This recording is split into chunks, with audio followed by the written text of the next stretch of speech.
Boxing fan ka rin ba? Nakukonfuse ka ba sa mga kakaibang belt sa larangan ng boxing? Well, ako din, idol.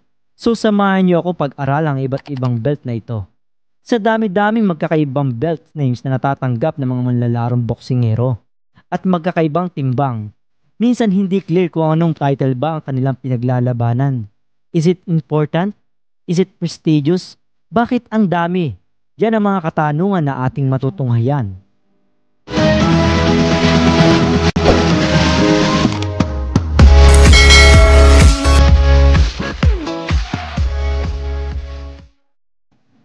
Ang boxing ay mayroong apat na world boxing title. Ito ang pagkakasunod-sunod. WBA, the World Boxing Association. WBC, the World Boxing Council. IBF, the International Boxing Federation. At WBO, the World Boxing Organization. Ang world title ay meron silang kanya-kanyang belt na pangarap makamit ng isang boksingero. At sa apat na belt na yan ay mayroong 17 weight division. Ano ba ang WBA? Ang World Boxing Association ay ang pinakamatagal at isa sa apat na organisasyon. At ang dating pangalan nito ay NBA, National Boxing Association, na na-organize sa United States noong 1921. At ang unang nakilala dito ay si Jack Dempsey at si George Carpenter sa heavyweight division. Ang WBA ay nadungisan dahil sa korupsyon. At ang promoter na si Bob Arum ay pinagbabayad para makuha ng kanyang manlalaro ang ranking na ito. Ang korupsyon na ito ay hindi pinagkatiwalaan ng mga taga-suporta. WBC, ang World Boxing Council. Ang WBC ay madalas ito ang prestigious world title na gustong-gusto ng boksingero. Itinatagtuon noong 1963. Ang WBC ay mayroong the best high-profile fight ever na napanood noon katulad ni Muhammad Ali na may boxing record na 61 total fights, 56 wins, 37 wins by knockout at may 5 talo. Joe Frazier na may boxing record na 37 fights, 32 wins, 27 wins by knockout, 4 na talo at 1 draw. Sugar Ray Leonard na may boxing record na 40 fights, 36 wins, 25 wins by knockout at may 3 talo. Floyd Mayweather na may boxing record na 35 fights, 28 wins, 18 wins by knockout at may 6 na talo. Joe Calzaghe. Lahat sila ay may hawak ng WBC title.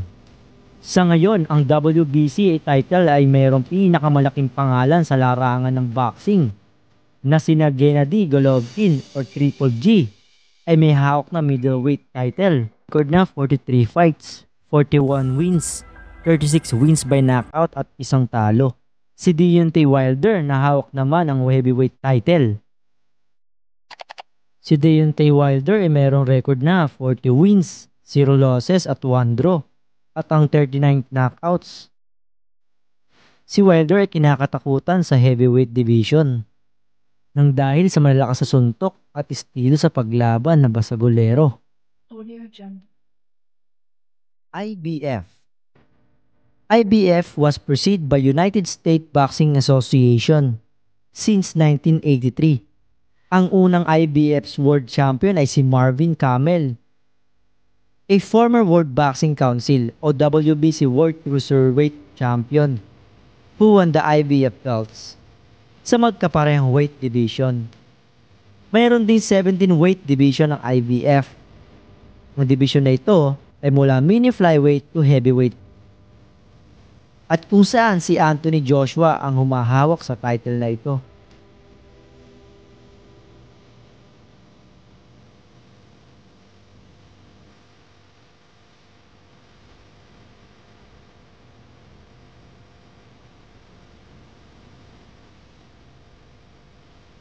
WBO. Ang WBO ay sinimula ng grupo ng Puerto Rican at Dominican businessman. Broke out the WBA's annual convention in Isla Margarita At noong 1990s, ang mga champion ng mga kapanahonang ito ay si Chris Eubank,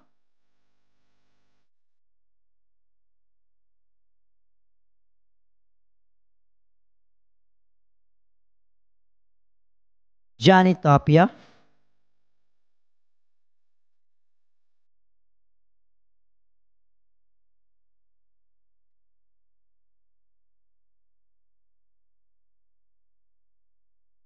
at si Nazim Hamed ng WBO title. At ang mga malaking pangalan sa industriya ng boxing na sina Joseph Parker,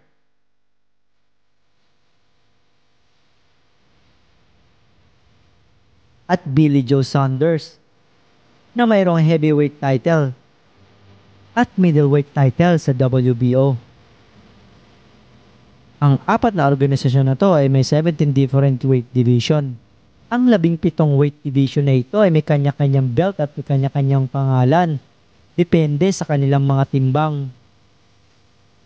Minimum weight, 105 pounds, 48 kg. Light flyweight, 108 pounds, 49 kg. Flyweight, 112 pounds, 51 kg. Super flyweight, 115 pounds, 52 kg. Bantamweight, 118 pounds, 53.5 kg. Super bantamweight, 122 pounds, 55 kg. Featherweight, 126 pounds, 57 kg. Super featherweight, 130 pounds, 59 kg. Lightweight, 135 pounds, 61 kg. Super lightweight, 140 pounds, 63.5 kg. Welterweight, 147 pounds, 67 kg. Super welterweight, 154 pounds, 70 kg. Middleweight, 160 pounds, 72.5 kg. Super middleweight, 168 pounds, 76 kg. Light heavyweight, 175 pounds, 79 kg. Cruiserweight, 200 pounds, 91 kg. At ang heavyweight, unlimited. In all world and national fights, weight limits must be strictly observed, although the fighters are often allowed by the contract weigh-in the day before a fight. If the boxer is over the limit, he is normally given the short time in which is to make the stipulated weight. If he still fails, the bout usually proceeds. But if the overweight fighter wins, the title which he was fighting is declared vacant. Sayang lang din ang pagod. At sana ay may natutunan kayo sa aking video mga idol. At kung hindi ka pa nakasubscribe sa aking channel, mag-subscribe ka na idol. At hit the notification bell para lagi kang updated sa aking video. At mag-comment na rin kayo idol sa next video natin kung anong gusto nyong talakayin ko. Maraming salamat sa oras na iyong ginugol sa aking video idol. Mag-iingat palagi. Stay safe, stay healthy.